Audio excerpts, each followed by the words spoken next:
નયનો તમારા કાજલ પનીને બેઠો અરે નયનો તમારા કહો કૃષ્ણના હૃદયની કહો કૃષ્ણના હૃદયની રાધા ભૂલાય મને કહો છો સ્મરણો ભૂલાય ક્યાંથી સ્મરણો આજ કેવું દ્રશ્ય છે બ્રજમાં બધી ગોપીઓએ રંગોળી લૂછી નાખી દીપ બુઝાવી દીધા અને કાળા વાવટા માંડ્યા ફરકવા અને પછી કૃષ્ણના વિયોગમાં એ આહિરાણીઓએ હંમેશને માટે કાળા પહેરણા પહેરી લીધા આ કાળા પહેરણા જે આહિરાણીઓએ પહેર્યા છે યાદ રહે કોઈ સામાન્ય નથી પણ હજી સુધી કૃષ્ણનો શોક પ્રગટ કરે છે હજી સુધી કૃષ્ણને એ ભૂલી નથી આઈ રાણીઓએ સિંદૂરને લૂછી નાખ્યો અને હજી સુધી કૃષ્ણનો શોક પ્રગટ કરે છે હજી ચાંદલો કરતી નથી ને સિંદૂર લગાવતી નથી અને કાળા પહેરણા પહેરે છે આટલો કૃષ્ણને પ્રેમ કર્યો છે ને રંગોળીઓ લૂછી નાખી દીપ બુઝાવી દીધા અને કાળી ધજા એ મેળી માથે ફરકવા માંડી હવે કોઈ ઉત્સવ નહીં હવે કોઈ મહોત્સવ નહીં બસ શોક બસ શોક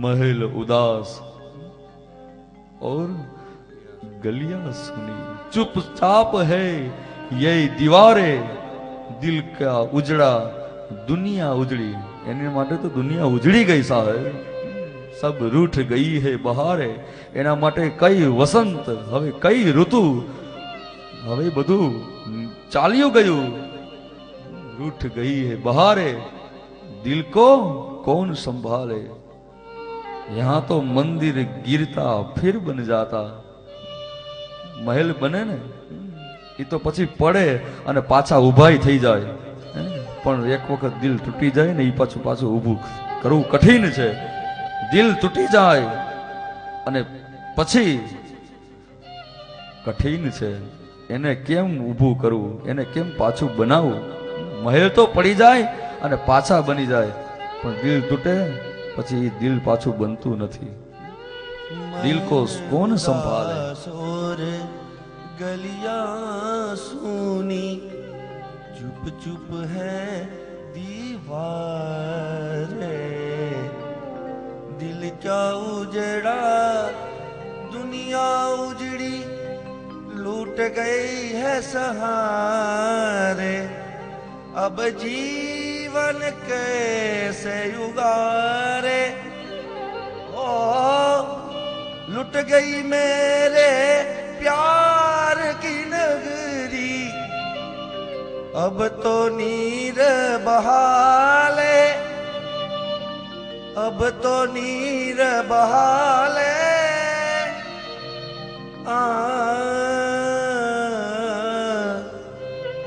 अब तो नीर बहाले ओ दुनिया के रखवाले હવે કેવું લાગે છે આગ બની સાવન કી બરખા ફૂલ કેવા લાગે છે ફૂલ તો હવે અંગારા જેવા લાગે છે ફૂલ બને અંગારે फूल बने अंगारे और नागन बन गई रात सुहानी रात हवे हवे कई एने कोई महोत्सव नहीं रिया हवे बधु एने उजड़ी गयुं एना माटे रात ए हवे घोर अंधारी लागे छे ने हवे तो कृष्णना वेणुना नाद केवा कि कृष्ण ए वृंदावन में उभो उभो वेणु वगाड़तो होय पण हवे केवा नाद ए रात ए नागन रूपी बनी गई नागन बन गई रात सुहानी और पत्थर જ્યાં દ્રષ્ટિ કરે ત્યાં પથ્થર બન ગયે તારે. તારા તો પથ્થર જેવા લાગવા લાગ્યા, એને પથ્થર જેવા લાગવા લાગ્યા.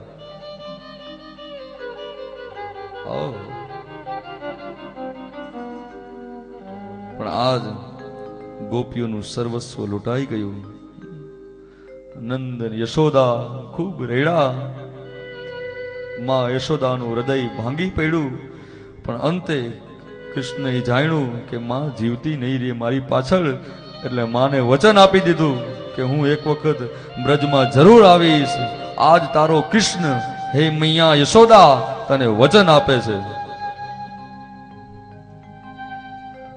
અંતે માં યશોદાએ એક કુરડીમાં માખણ રાખ્યું, માથે મોરપીંછ રાખ્યું. ખબર છે યશોદાને કે કૃષ્ણ મારા સિવાય કોઈના હાથનું માખણ ખાતો નથી. ખબર છે. કુરડીમાં માખણ રાખી, મોરપીંછ માથે રાખ્યું અને કૃષ્ણના હાથમાં અર્પણ કરી અને આજ કૃષ્ણ અને બલદેવને વિદાય કર્યા છે. અક્રૂરજીએ રથની લગામ ખેંચી અને હવે રથને મથુરા તરફ વાળી મૂક્યો. પણ ત્યાં તો રથની ધજા દેખાતી હતી.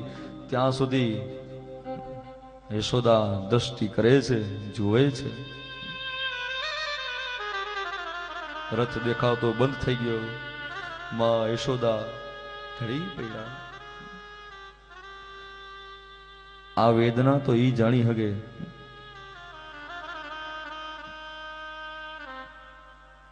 અત્યારના અર્થમાં લેવું હોય ને,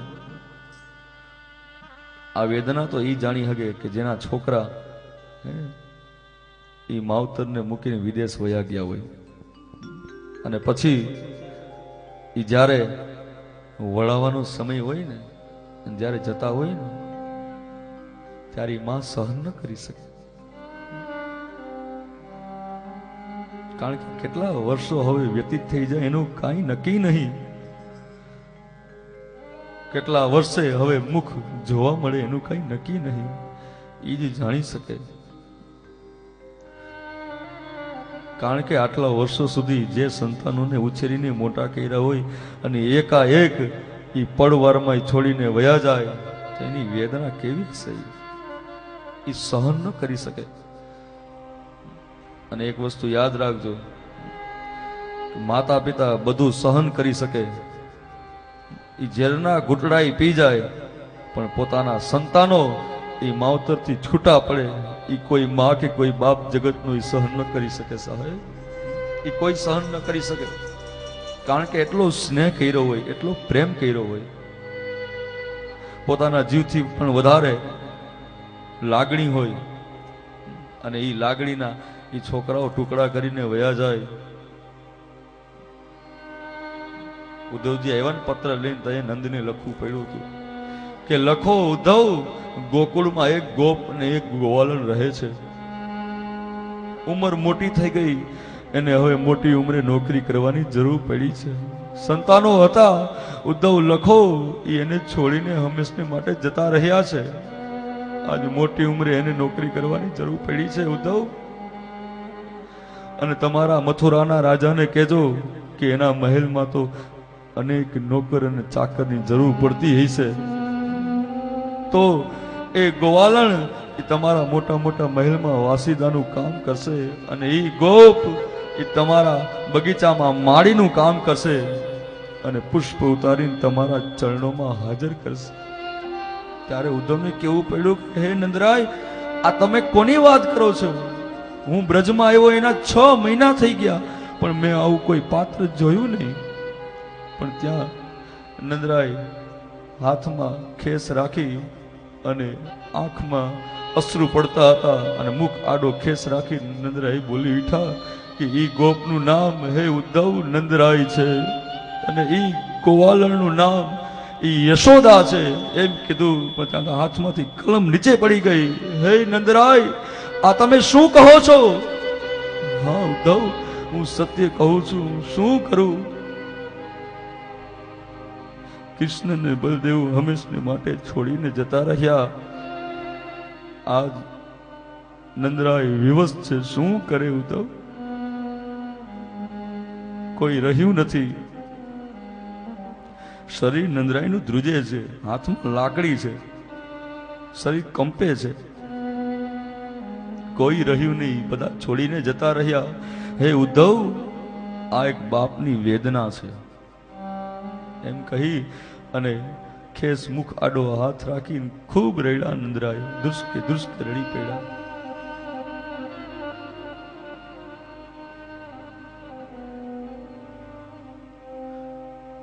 છોકરાઓ છે ને એ માતા પિતાને છોડીને વયા જાય ને તો એને એટલી ખબર હોવી જોઈએ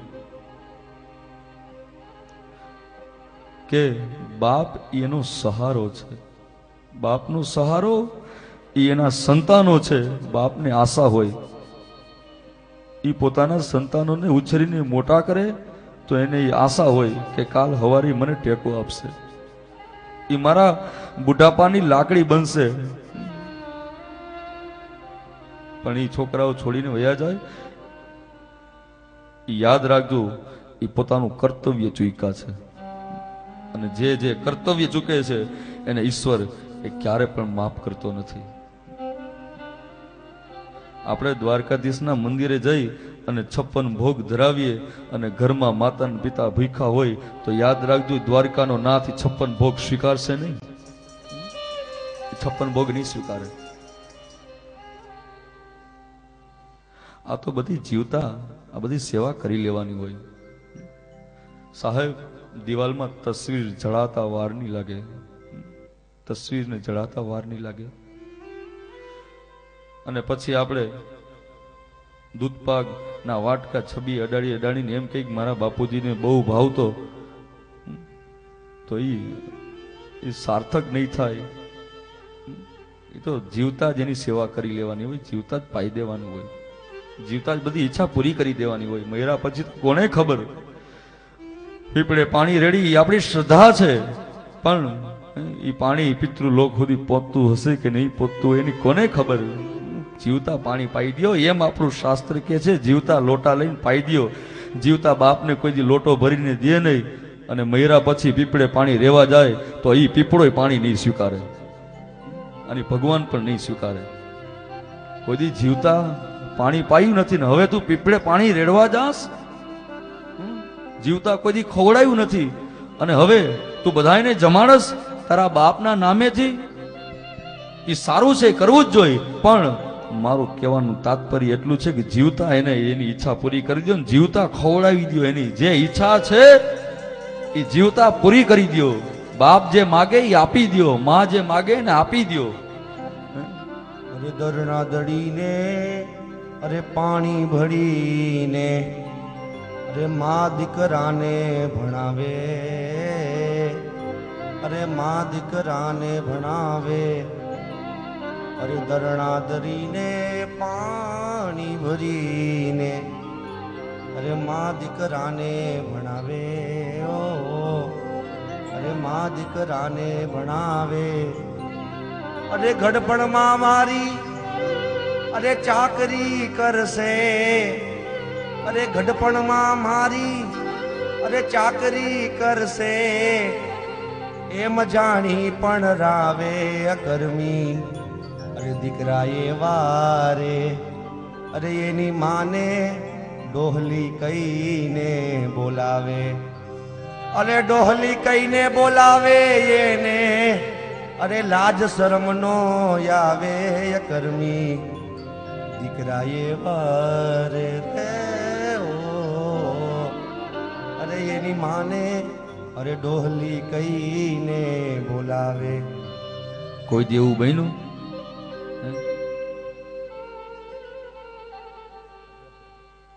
હોટલમાં ને લોજમાં જઈ એ બાકડે એ બિલ મોકલાવે, પણ મારી માતા એ ખોળે બેહાડી કોઈ દી માએ કોઈ દી બિલ ન માગ્યું. સાહેબ, કોઈ દી માગ્યું?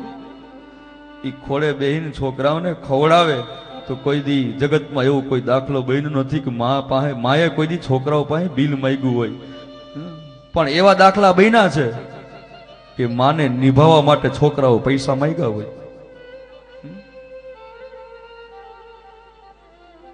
આ સમાજની કરુણા છે. એક માં ઈ 10 દીકરાને જન્મ આપે, પણ ઈ 10 દીકરા ભેગા થઈ એક માને ન હાચવી શકે. એને ખબર નથી, જો માએ તમને ન સાચવી, જો સંભાળીને જો મોટા ન કર્યા હોત ને, તો તમે ક્યારને ગુજરી ગયા હોત. એને બધી આ સંભાળ રાખી છે.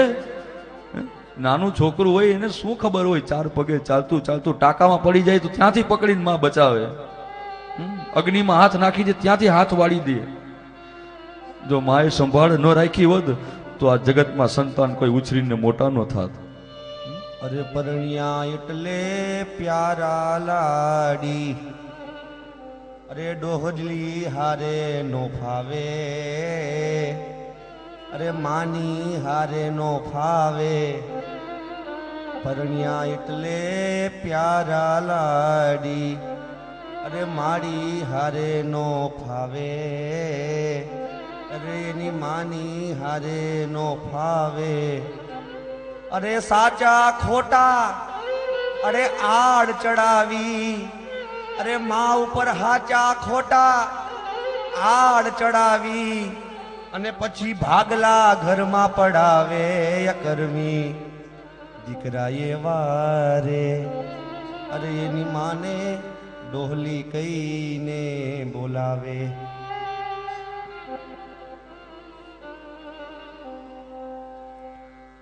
ફરવા જાય મોટર ને બસમાં પૈસા પ્રથમ પડાવે, પણ મારી માં ઈ કાંખમાં બેહાડીને આખા જગતની શેર કરાવે. ઈ માં પોતાના સંતાનને તેડીને લઈ જાય. બસમાં કે મોટરમાં જાઉં તો એમાં પેલા પેટ્રોલ વિના ન ચાલે, હાલે પેલા નખાવવું પડે, એમાં પૈસા વગર ન હાલે. પણ ઈ માં ઈ પોતાના સંતાનને કાંખમાં તેડી અને આખા જગતની શેર કરાવે. તો ઈ કોઈ માએ એમ ન કહ્યું. ગીતા અને રામાયણના ઈ માં પાઠ રોજ કરાવે. આ સંસ્કાર આપ્યા છે પોતાના સંતાનોને. આટલા સરસ સુંદર સંસ્કાર આપ્યા, અને ઈ જ સંતાનો મોટા થઈ અને પોતાના માતા પિતાને હાચવે નહીં તો એ માનું હૃદય, એની હાલત શું હશે, માના હૃદયની વેદના શું હશે, આવી ક્યારેય એને કલ્પના પણ ન કરી હોય. હું છે ને વ્યાસ ગાદી ઉપરથી કોઈને પિક્ચર જોવાનું કહું નહીં ક્યારે, અને હું અતિશય નફરતી માણસ.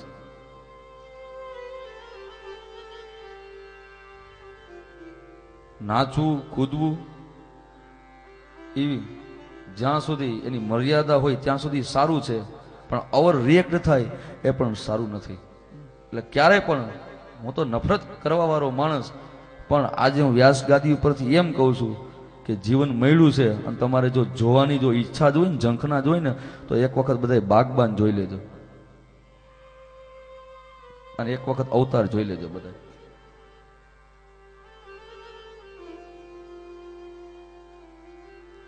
દ્રષ્ટિ હોય તો એમાંથી કંઈક સારું ગ્રહણ કરવાનું હોય. ઉપયોગ કરતા આવડે તો કેટલાય પ્રકાર છે એના. ટેલિવિઝનનો ઉપયોગ કરતા આવડે તો એના કેટલાય પ્રકાર છે. મોબાઈલનો ઉપયોગ કરતા આવડે તો એના કેટલાય પ્રકાર છે. રસ્તા તો બે જાય છે એમાં, એક પોઝિટિવ એક નેગેટિવ. પણ આપણે ક્યાં રસ્તે હાલું?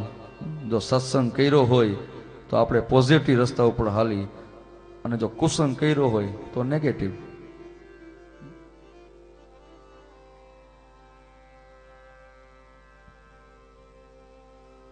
અને ઓમે વાતે સાથે જીવનમાં સત્સંગ કરવો, ક્યારે કુસંગ ન કરવો.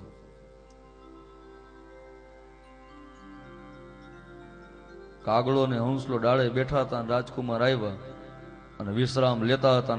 ત્યાં કાગડાએ કારો કરેરાટ કર્યો ને હંસલો બોલ્યો કે રાજકુમાર વિશ્રામ કરે છે માટે અવાજ ન કરો, વિક્ષેપ પડે છે, ખલેલ પહોંચે છે. જેમ કહે એમ વધારે કારો કરેરાટ કરે, અને એમાં રાજકુમારનો મગજ ગયો અને શબ્દવેદી બાણ જ્યાં છોડ્યું, પણ ત્યાં તો કાગડો ઉડીને હંસલાની પાછળ બેહી ગયો અને હંસલો નિર્દોષ વિંધાઈ ગયો. આ કરાવે સાહેબ, કુસંગ આ કરાવે, નહીતર કાગડો ને હંસલો કોઈ દી મિત્ર ન બને. હંસલો તો ઉજળી જાતિ અને કાગડો એ તો અધમમાં અધમ જાતિ, અને હંસલો તો ઉજળી જાતિ. એ તો માન સરોવરમાં રહેવા વાળા અને સાચા મોતીનો ચારો ચરવા વાળા.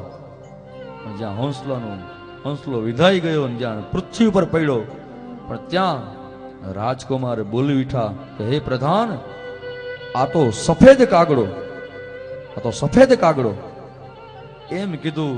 અને હંસલાના આંખમાં મરતા મરતા અશ્રુ આવ્યા કે ઓહો, મરતા મરતા મારું લેખું કાગડામાં થાય છે, પણ એ લેખું ન થાય માટે રાજકુમાર અહીં આવો. રાજકુમારને બોલાવ્યા અને હંસલો અંતે મરતા મરતા બોલી ઉઠ્યો કે ન અહમ કાકો મહારાજ, હે રાજકુમાર હું કઈ કાગડો નથી. તો કહે હંસો અહમ વિમલે જલે, હું તો સાચા મોતીનો ચારો ચરવા વાળો અને માન સરોવરમાં રહેવા વાળો હું તો હંસલો છું. ત્યાં રાજકુમાર બોલ્યા તો તારી આવી દુર્દશા કેમ? ઓહો, પછી હંસલો બોલી ઉઠ્યો કે એનું કારણ નિજ સંગ પ્રસંગેન પ્રાપ્તો અહમિ દશિમ દશા. હે રાજકુમાર, એનું કારણ કુસંગ. અને આજ હંસલો મરતા મરતા કહે છે કે જીવનમાં સત્સંગ કરજો હે રાજકુમાર, કોઈ દી કુસંગ ન કરતા. સત્સંગ કરજો, કુસંગ ન કરતા. કારણ કુસંગનું પરિણામ મોત અને સત્સંગનું પરિણામ, આવતા કથામાં કહું, સત્સંગનું પરિણામ આ ટકોરા એટલે મારવા પડે છે, મારે ઘડીએ ઘડીએ જગાડવું પડે. કુસંગનું પરિણામ મોત અને સત્સંગનું પરિણામ મોક્ષ. મોક્ષ. આ કોયલડીને કાગરે રે એ રંગે રૂપે એક છે રે હો. કોયલડીને કાગરે એ રંગે રૂપે એક છે રે હો. અરે ઈ તો એના, અરે એના હો વાણી થકી ઓળખાઈ રે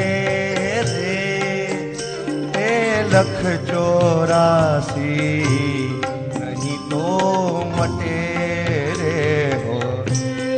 એટલે કહેવાનું તાત્પર્ય, જો સત્સંગ કર્યો હશે ને, અને જો એ સત્સંગ એટલું જ નહીં, સત્સંગ કર્યા પછી એ સત્સંગ જો પચી ગયો હશે તો પછી સંતાનોને કઈ કેવું નહીં પડે, એ માતા પિતાની સેવા કરશે જ. તો એ સ્તંભને પકડી જ રાખશે, માતા અને પિતાના ચરણોમાં એ રેશન સ્તંભને પકડી રાખશે. એને ખબર છે, એ તો તરત ગાડીમાં બેહી જાહે. એને ખબર છે કે જો હું આ ગાડીમાં બેસી ગયો તો પછી આ ગાડી મને હરિના શરણ સુધી લઈ જશે. કારણ કે માતા પિતા, યાદ રાખજો, એ ઈશ્વરને મેળવવા માટેનું માધ્યમ છે. અને એ તો સાક્ષાત, આપણું શાસ્ત્ર તો એમ કે છે, એ તો સાક્ષાત ઈશ્વરનું રૂપ છે સાહેબ, એ તો ભગવાનનું રૂપ છે. મા તો પ્રભુના પ્રેમ તણી પુતળી રેલોર, અને જગથી જુદેલી એની જાત જો, અને જનની જોડ સખી નહીં જડે રેલોર. આ તો પ્રભુનું રૂપ છે સાક્ષાત. પૂછ્યું કવિઓએ કે માં કોના જેવી, માની વ્યાખ્યા શું લખવી, કોના જેવી માં? અમુક બોલ્યા માં વાદળી જેવી, તો વાદળી જેવી નહીં, કે નહીં વાદળી જેવી પણ નહીં. તો માં ગંગા જેવી, તો કહે નહીં ગંગા જેવી પણ નહીં. અરે ગંગા જેવી નહીં, તો કે નહીં, ગંગા તો પવિત્ર છે, ભગવતી છે, એના જેવી નહીં, તો કે નહીં. કા? તો કે ગંગાના નીર તો વધે ઘટે રેલો, પણ માનું એવું નહીં.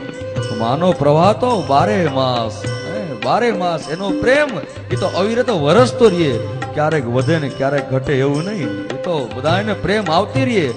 માને કોઈ ભેદભાવ ન હોય. એક દીકરો કલેક્ટર હોય અને બીજો ગાંડો હોય ને, અને બે સાથે જમવા બેસે ને તો બેના માથા પર હરખો હાથ ફેરવે. બેને સરખો પ્રેમ કરે. કોઈ ભેદભાવ ન રાખે કે કલેક્ટર હોય તો એની થાળીમાં 10 રોટલી આપવી અને ગાંડો છે તેને 5 રોટલી આપવી, એને એવો ભેદભાવ ન હોય તો બંનેને સરખી રોટલી આપે ને બંનેને સરખો પ્રેમ કરે, એ આ માં છે. અરે વરસે એ વરસે વ્યોમ વાદળી રે રે, પણ મારી માનો, અરે મારી માનો પ્રેમ હરખો બારે માસ રે.